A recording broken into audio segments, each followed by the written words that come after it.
enjoyed last week's session all about those two builders.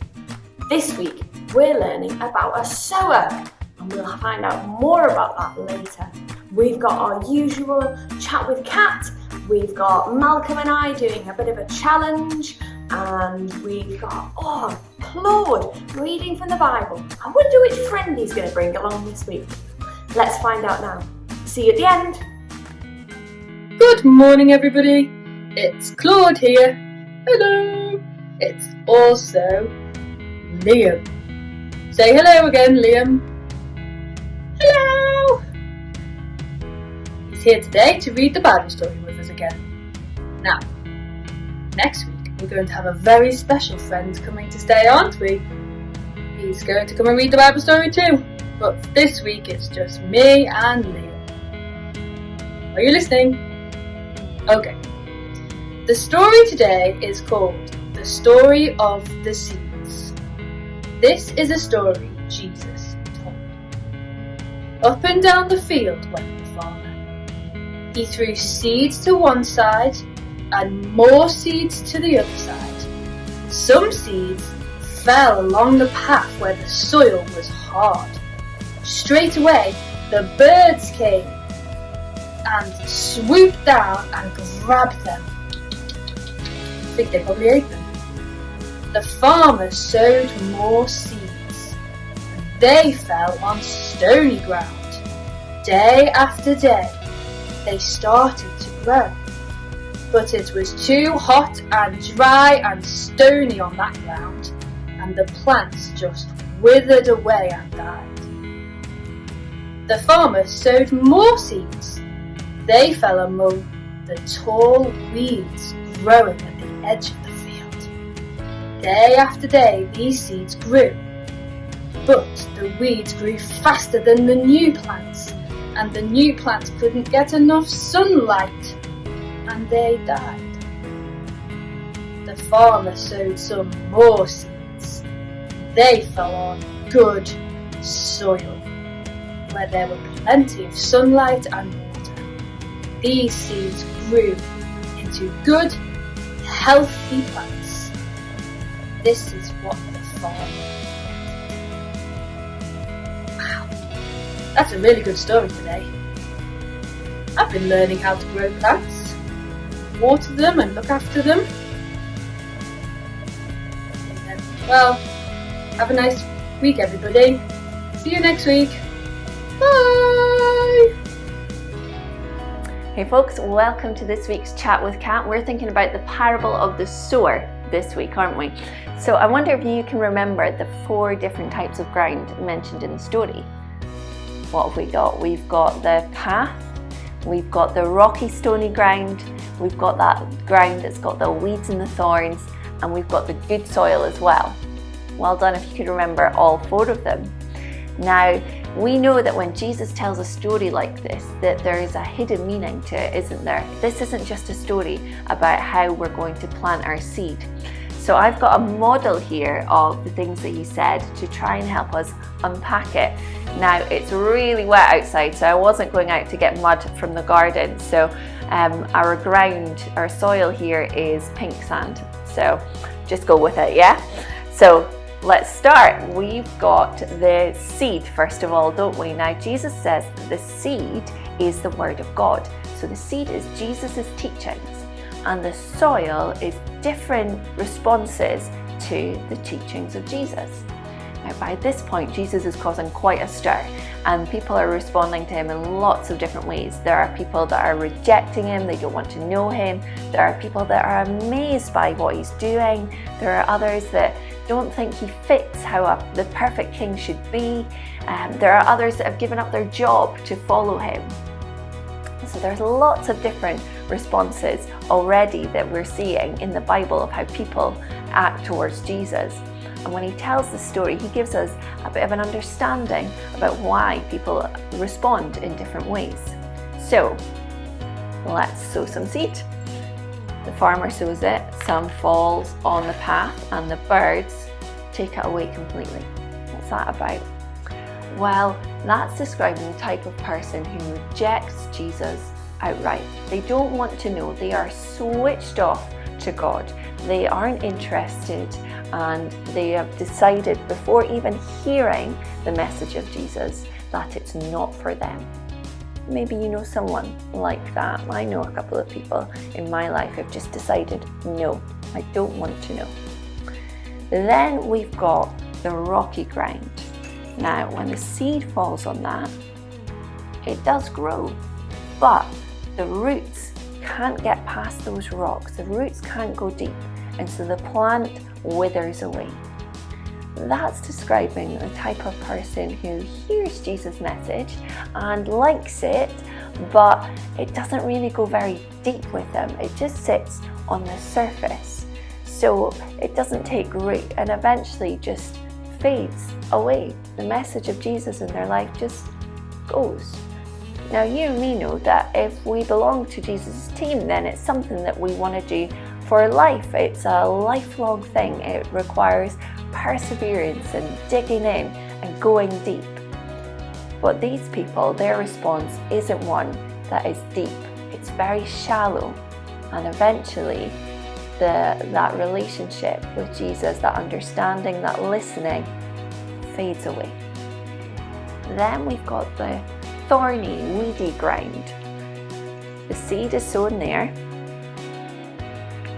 and it grows, but the weeds strangle the plant and it dies. And that's describing the kind of person who hears Jesus' message, likes it, but then things in this world overtake. They crowd out the message of Jesus. So they become more interested in things like maybe money or power or status. Being popular might be the thing that causes them to not listen anymore to Jesus' message. Those things have become more important than knowing Jesus. And so Jesus is crowded out of their lives by the other things that have taken over. Then we've got the last soil. The seed falls there and it's got everything it needs to grow, and the roots go deep and the plant grows strong. That's the good soil, and that response is the type of response that Jesus wants us to have. It's a response where we hear Jesus teaching and we think about what he said, and then we put it into practice. It has an impact on our life. We do what Jesus asks. We live God's way. And when we do that, then we see growth in our lives. We grow closer to Jesus. Our friendship with him grows. We grow in our love for God. We grow in our likeness of Jesus. We become more like him.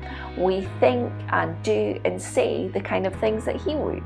We're kinder, we're more gentle, we're filled with joy. We are forgiving because we are growing more like him. We are living God's way, which we know is the best way.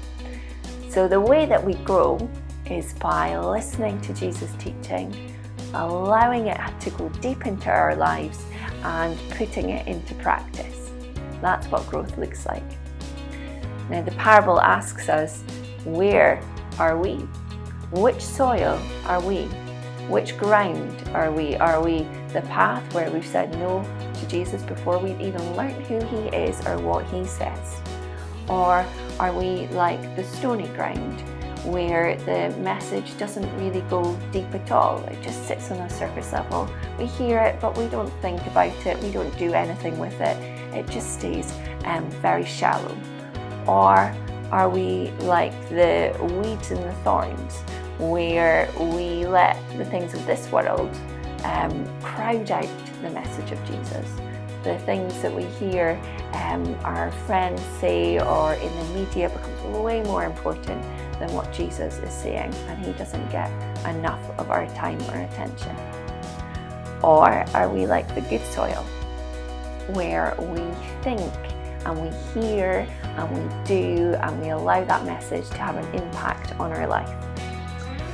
I'm praying that we have hearts and a response like this soil, and that we can grow in our faith, grow more like Jesus and grow closer to him too. Okay guys, I'll chat to you next week. Bye. In the Bible, Jesus taught his followers how to pray to God with a really simple pattern. The pattern that we use includes the words thank you, sorry, and please. I'm going to say a prayer that includes each of those things, but maybe you want to include some other things as we go along. So I'll leave a little bit of space for that as well. Are you ready to pray with me? And if you agree, say Amen at the end. Dear God, thank you for our teachers and all the staff in school that help us to learn even when we're at home. Sorry for the times that we do things that aren't your best for us, especially when we know that we shouldn't. Please help us to find things that make us smile every day, and please help us to make the people around us smile as well. Amen. Okay, Martin. This week we're learning about the parable of the sower. So I thought that we could do a sowing challenge. So we've got these 3 pictures and 3 strings, and it's the first one to sow all 3 of them in and out, in and out, in and out, all the way around, and put it back on the table, and then you're done. If we shout at the end. Finished! Okay, alright, that's fine. This the parable of the sower. Yeah. Are you sure it's this sort of sowing? It's not sowing seed. But we'll do this anyway. Okay. Are you ready? Yeah, I'm not steady though. Steady? Yeah. Go! It's just tricky when you've got bad eyesight. I find. That's why you put your glasses on. I know, but in and out. In, out, so you can hold them out. It's not the hokey pokey week, so we don't need to turn around. Yeah. Ready? Can't really One tell. for you. Oh, I don't think so. One for you. Sowing's not my thing.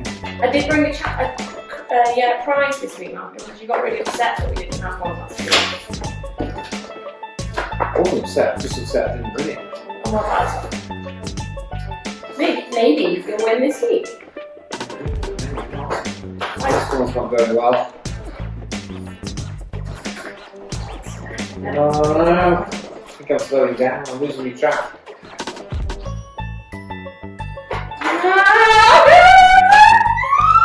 It's not all over. That's not all over. I'm not ready for this. Oh, that's going to be so disappointing. He's a pro at sewing. Oh no, I dropped it! It's okay, drop it as much as you like. Finished! Oh, Malcolm. It's only fair that I won last week and you won this week. You can have the chocolate. Thank you. Well done. Enjoy!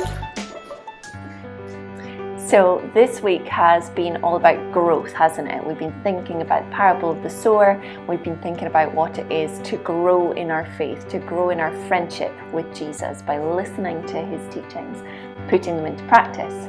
So I've got a response time today that's a bit of an experiment. And for it, you're going to need a jar. You're going to need some water. You need some dried beans. I've got pinto beans here, but any type of bean should work. They've got to be dried ones, not out of a can though, okay? And then I've got some cotton wool, but you could use kitchen wool as well. So you want to take your kitchen wool or your cotton wool, and it's really simple. Pop it in to your jar, fluff it out a little bit if you need to. And then we're going to add the beans. I'm going to add 2 in. I'm going to add 1 on one side and 1 on the other. And you want to get it so that it's trapped in between the cotton wool and the side of the jar. Can you see that there? That's it. And then all we're going to do is we're going to add some water. Now it's really important that we don't flood it in here, okay? So don't add too much in. Just make sure that you're getting your cotton wool or your kitchen wool nice and damp. There we go. Okay. And that's it. Now over the next week or so, if your bean is put in a warm place with some sunlight, you should see it sprout. You'll see some roots coming down to the bottom, and then a green shoot should appear at the top. Now you're going to have to be patient, it'll take a bit of time, but every day check on your bean, see what its progress is making, make sure to keep your cotton wool or your kitchen roll nice and damp, and watch the growth happening. And as you see those roots and shoots grow, remember what we've been learning this week in our parable. Remember about the need for having deep roots and for seeing growth happening too. Now, if you don't have any dried beans at home, you could ask a grown-up to go and buy them, or you could maybe go cress instead if you'd like to try that. If you've not done that before, that's a good one. If this isn't something that you're able to do at home, why not make an artificial flour? I've got one here that I used in the chat with Kat. It's just made out of some pipe cleaners. If you've got lollipop sticks and paper, you could make something out of that, and then just place that somewhere that lets you think about the story. That's what our response time is about, making sure that we can reflect on what we've been learning. What does it mean for us? What is the difference that it's going to make in our lives? So either go for our experiment or make a little flower, a little plant that helps you to spend some time this week remembering the story and remembering the response that Jesus wants us to have, to listen to what he says, to think about it, and there to be an action, an impact on our life. Okay guys, I'll see you next week. Bye. I hope you've had loads of fun this morning learning all about the farmer and the seeds that he sowed in the different kinds of ground. I hope you've learned what that means for your life. I learned that it wasn't a sower with a needle, and that's really important, isn't it? I hope you've had a great time learning and doing your craft and making all kinds of fun things together. I'm off to make mine now, so I'll see you next week.